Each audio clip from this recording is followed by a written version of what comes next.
and see the Lord is good, good to those who hunger after Him. Drink and be filled from the living well, never thirst again.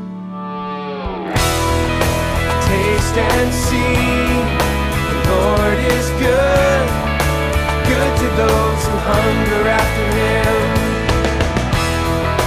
Drink and be filled from the living well, never thirst again, no, never thirst again. Taste and see, the Lord is good, He's been good to me. He's been good to me. Oh yes, you have, Lord. You've been good to me. Hi, I'm Paul Balash, and welcome to Music Theory Made Easy, part of the Modern Worship series.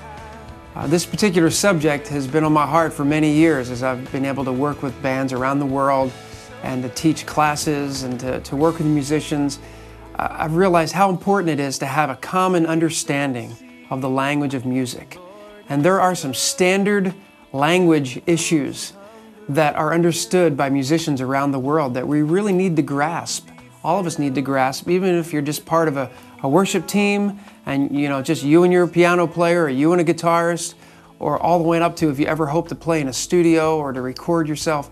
It's important to understand at least the basic language. Just like if you were learning a foreign language, you start off learning simple words and then you expand into phrases, and then hopefully you get to the point where you're actually fluent in that language and you're communicating.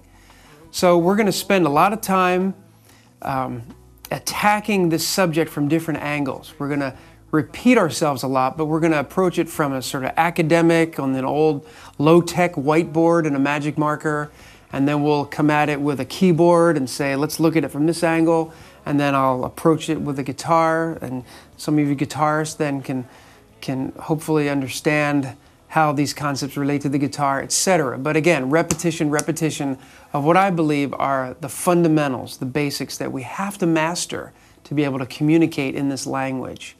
So before we get into the nitty-gritty of our teaching, I want to cut to sort of this live, spontaneous time we had with the band where I was just calling out numbers and they were just following me because they know the language. And I think it might inspire you a little bit, whet your appetite for the subject matter that will follow. So I just pray right now, Lord, help us. We just open our hearts and minds, and I just pray that you help us to be able to grasp these concepts so that we can be better skilled at communicating your heart through this vehicle of music. Amen. Okay, we're going to actually demonstrate some of these chord progressions, because the idea is to get to the point where you not only can play these progressions, but you could actually hear them without playing them. You could be driving in your car and you could hear a song go by and you can just kind of go, like in a key of G. Why don't you just kind of play some diatonic chords?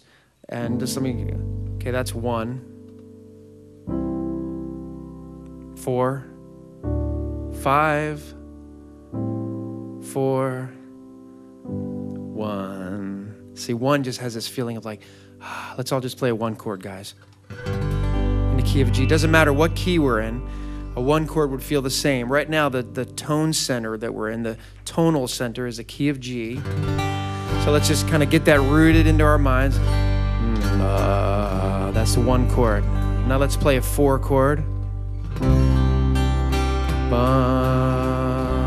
Let's play a 5 chord. And 5, to our ears, to our Western music ears, always wants to go back to 1. That's why we did like 1, 4. Let's go to 5. We just stay on that. Good night, everybody. Everybody would walk out like with this incomplete feeling, because it's like, man, it's like, get me to the nearest piano so I can play a 1 chord. It's all this tension, but 5 needs to be resolved by a 1. So do you feel that? The idea is to get to the point where you not only hear it, but you kind of feel it. And it doesn't even matter what key you're in. You'll get to the point where when you're listening to the radio, you can kind of hear those changes. Oh, he went to the 1 chord. Now he's going to the 6. Yeah, that was a 6. Okay, now there's a 4. And then there's a 5. And then instead of going back to 1, he went up to a 6. And now he's going to the 4. Let's go back to 1. Do you feel that? Up to 5. 5. Let's go up to 6. Up to 6. Down to the 4. Ba, ba, ba. To the 5. To the 5. And 5 wants to go back to 1. And there's this. As we get started, make sure you go to the website and download the workbook, the companion book that goes with this DVD. It's important to do that right now, so just click pause, go download it, print it out, so that you'll be able to follow along and do some of the exercises in the workbook, etc. Okay, the very first concept is to start thinking in half steps, because a half step is the closest note above or below any given note. And we'll use that a lot. We'll say half step below or half step above. So let's look at all the available notes we have in Western music, and we'll start with C, and then we have C sharp, and then D sharp, E, and then F. There is no E sharp. We'll find out why later. There's an F sharp, and then G, G sharp, and we have A, and we have an A sharp, and then we have a B, and then B, the next note would be C. Now here's something interesting, is not only is a C sharp on a piano a C sharp, but it's also considered a D flat. And a D sharp can be called an E flat. And an F sharp can be considered a G flat, depending upon what key it's in, what scale it's in, which we're going to get to. But I want us to understand this very basic concept of half steps, and then this would be, the A sharp would be a B flat. So some notes share names. There's 2 potential names depending upon what key they're in. And this is called enharmonic, okay? Enharmonic.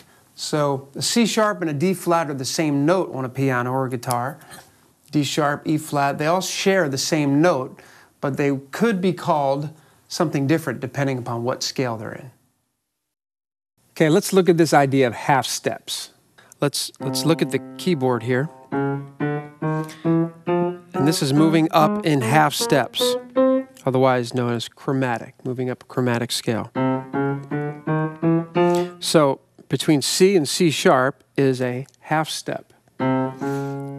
Between C and D, that would be considered a whole step. 2 half steps equal a whole step, okay? Now, one of the things we have to consider is when I said C to C sharp, okay, C sharp is sometimes called D flat. Okay, the same note is given 2 names depending upon what scale it's in at the particular time. So all the black keys on a keyboard have 2 different names, potentially, depending upon the scale they're in. It's not a big deal, but it's called enharmonic, E-N, harmonic, and it just means that that particular tone or note can either be a sharp or a flat, depending upon what key it's in. Okay, now we go from half steps to actually constructing a scale. A scale is just a predetermined group of notes that make up a scale, and scales are the foundation of melodies, harmonies, chords, chord progressions. That's the building blocks. That's the common denominator, okay? So let's take this formula of half steps and whole steps, and again, you can read further in the booklet that's available on the website. But I'm gonna, again, this is theory made easy. I'm gonna just try to cut to the chase and say there is a formula of half steps and whole steps that creates a major chord. And it's whole step, half step, and then a whole step, and then whole step, half step. That's the formula. It's a mathematical formula, and that's where the chips fall. So I'm going to just go ahead and draw some lines here and we can get a visual on this. Okay, here's a C right there. We'll start with a C scale. There's a D, and then we have E, and then here's F, and then we have G, and here's our A, and here's our B, and then back to C, which is our octave. Okay, sorry it's not prettier. So there we have, let's write this, C, D, E, F, G, A, B, C. Okay, and that's a major scale using the formula whole step. There's a whole step between C and D, and a whole step between D and E, and a half step between E and F. And then this is a whole step between F and G. And then there's a whole step, and another half step. So that's the formula. I don't know why. That's just where it landed hundreds of years ago in Western music. So this is the foundation block for every major scale, and that's what we're going to build our chords on. So let's look at the piano for a minute. Okay, starting with the C, we go whole step, half step, and then you go take a whole step, and then it's the same formula again. Whole step, half step. So again, in the key of C, starting on the root, whole step, half step, and then it's a whole step, and then repeat it, whole step, half step. Okay? Now, I want to point something out. Let's say we start on the E, and we use the same formula. Okay, so we go whole step, half step, whole step, half step. Okay, now look at all these. That's where we get key signatures. When you look at a piece of music and you see 4 sharps or 4 flats or 2 sharps, 2 flats, it comes from this. It's just the chips, wherever they fall, that's how they decide that in the key of E, there are 4 sharps. So it's E, F sharp, G sharp, A, B, C sharp, D sharp, back to E. Okay, and so we have 4 sharps in the key of E. And in the key of D, D, whole step, half step, whole step, half step. So in the key of D, there are 2 sharps. So if you look at a piece of sheet music and it has 2 sharps, then you know, oh, we're in the key of D. And these are things that become more familiar as the more you look at music. And, you know, the key of F has 1 flat. Key of B flat has 2 flats, and so on.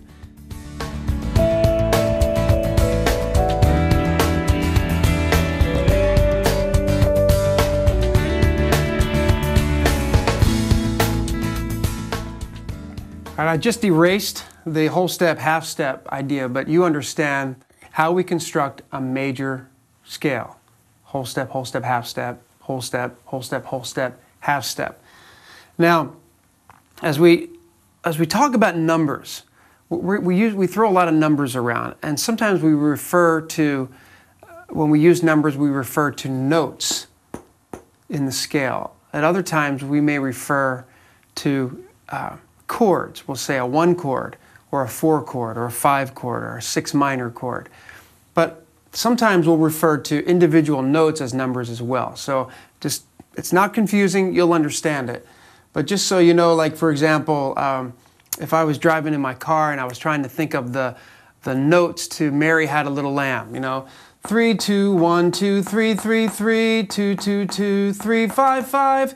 Each of these notes in the scale could be assigned a number. So we might say things like, the D is the 2nd degree of the scale, of a C major scale. Or we could say the 2 note, or there's the 1st note. So just think of it as like there's 1, 2, 3, 4, 5, 6, 7, and 8. Of course, 8 and 1 are the same, right? The root and the octave, they're the same notes. But just so we understand, if you're thinking of a melody, you're driving in your car and you're like, let's say, da da da, 3 2 1, 2 3 3 3, 4 3 2 1. So we can refer to individual notes as numbers. But what we want to do now is learn how to construct chords. Because one thing, we all know where babies come from, by now I hope. But do we know where chords come from? Have you ever thought about that? Where do chords come from? Do they just fall out of the sky? You know, chords come from major scales. And again, another formula. By taking a root and then we skip a note, and that gives us our third, and then we skip a note and that gives us our fifth. So a lot of times chords are root, third, and fifth. That's the basic triad. That's the building blocks of all chords. They all start with the basic triad. So root, third, and fifth. Okay, so let's go ahead and draw this out. Root, and then we skip one, so we go C, E, G. So we'll go vertical now. C, E, and G. We follow this formula. This is how you build chords. You take the major scale, and then you follow this formula of skipping a note. So we get C, E, and G gives us a C triad. Okay, tri meaning three. So there's our C major triad. Now we follow the same formula for all the other notes as well. So we go D, and then we skip one and go to F, and skip one and go to A. So D, F, A. If we play that, that actually is a D minor. Again, that's just where the chips fall. So this D, if we're building chords, we have a C major, and now we have a D minor triad, okay? Let's do the same thing again, starting on the third degree of the scale. See how I'm using that language? The third degree of the scale, or the second degree of the scale. Again, sometimes later on I'll say, let's play a C2 chord, meaning a C, but we add the 2 note to it. Again, you'll understand as we use numbers and chords interchangeably and we apply numbers to them. But let's just carry on here. So starting on the third degree of the scale, we go E, and we skip that and go to G, and then we go to B. So E, G, B, here's an E, and there's a G, and here's a B. And if you play that on a piano or a guitar, you are going to get the sound of an E minor chord, okay? So now we have C major, D minor, E minor. Let's do the same thing with F. F, A, C. So we fill that in, and we get an F major chord. Okay, G, B, D, using that same formula. Now you might say, oh, wait a minute, what happened? There's no D here. Well, just know that the scale just keeps repeating itself. So C, D, E, F, G, A, B, C, and then we have D again, and we have E again, and we have F again. So the scale keeps running on, okay? So we go G, B, and then D. Let me erase these lines so you can see that a little more clear. G, B, D. We just skip that same formula. That gives us a G major chord. And then let's do the same thing with A. We go A, C. Whoa, there's an E there. So we skipped what we might call the 9. And that could be the 10, but we don't call it that. And then here's the 11. And we'll get into that later, how 4- and 5-part chords are built. But right now we're just constructing triads from the major scale. So A, C, E, I'll fill that. There's a C note, and there's an E, and that gives us A minor. Okay, and then we go B, D, F. And that gives us really a funny chord, really. That's a B diminished triad, okay? B diminished. And then finally C, E, G again. There's our octave. So there's the C chord again. So look, we have constructed chords from the major scale. We started off with just notes, 1, 2, 3, 4, 5, 6, 7, 8, you know, there's the octave. And then using this formula of skipping every other note, we've constructed chords. Now what happens is this is the beginning of the Nashville number system. But going long before Nashville, there was the Roman system. And the Roman system looked like this. We had all the major chords were indicated by a Roman numeral, a capital or a major, and then here was a non-capital. There's a D minor. The 3 chord was indicated by a lowercase 3, and then we have the uppercase 4, uppercase 5. All the major chords, see, were 1, 4, 5, and then here is the 6, and then this was considered diminished. It's considered kind of a minor, a form of minor. And we're going to understand why in a minute. So you'll see this notation a lot, these Roman numerals. However, for most of this video, we're going to move forward into the sort of Nashville, more pop, modern harmony style, and just indicate these chords by standard symbols, standard chord symbols. Like, we'll call this like a 1 chord, and this will be a 2 minor, and a 3 minor, or a 4 chord, or a 5 chord, or we'll say 6 minor, and there's a 7. It's not, 7 diminished, and then back to the 1 chord. It seems like in either way, in either form of